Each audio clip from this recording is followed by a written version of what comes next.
Okay, let's start. One second.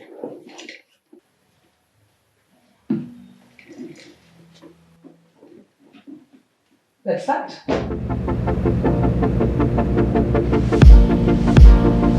Yeah.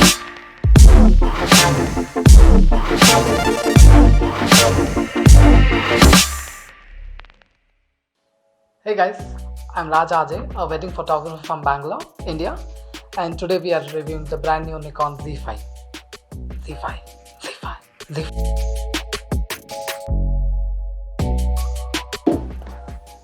Let's unbox the warranty card, the Z5 manual, the card reader, the strap, charger, the battery, USB-C type cable,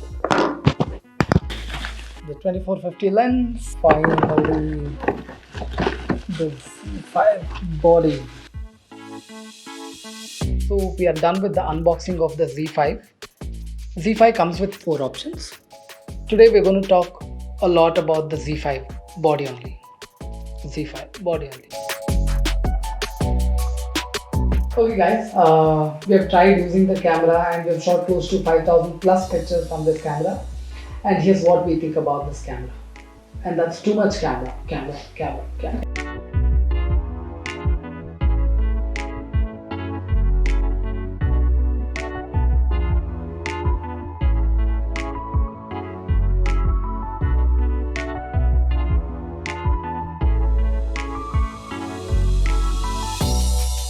From the first look of the camera, it's very similar to the Z6 and the Z7.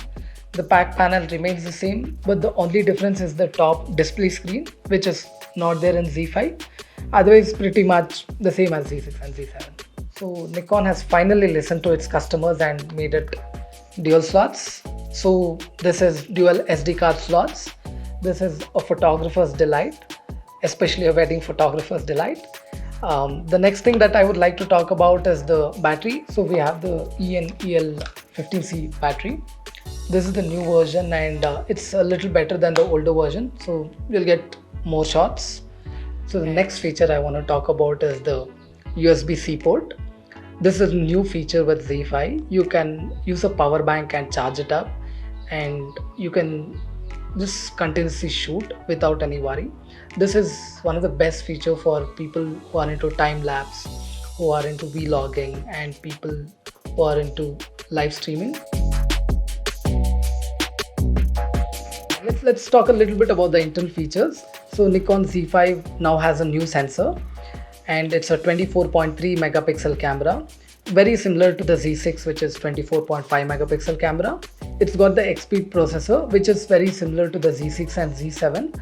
It's got the same autofocusing, the focus tracking, the eye tracking, the subject tracking, the face detection.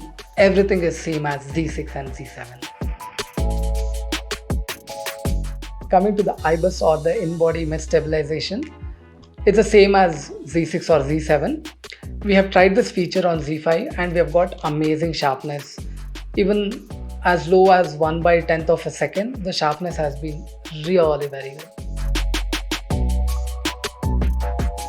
Coming to the ISO, it goes from 100 to 51200 and we have tried higher ISOs and we've got really good images. It's incredible to see how an entry-level camera can do really good at this range and give us very good images. Regarding the burst shooting, this can shoot up to 4.5 frames per second and this might not be the best option for a wildlife photographer or a sports photographer, but definitely for a travel photographer, wedding photographer and definitely a portrait photographer. Coming to the video, this shoots 1080p at 60 frames, 4K at 30 frames with a 1.7x crop. Practically for an entry-level full-frame camera, I think this does a great job in shooting videos, guys. To sum it up, Nikon has just made the best entry-level full-frame camera. I would highly recommend this to everyone and I'm really looking forward to shoot weddings with this camera.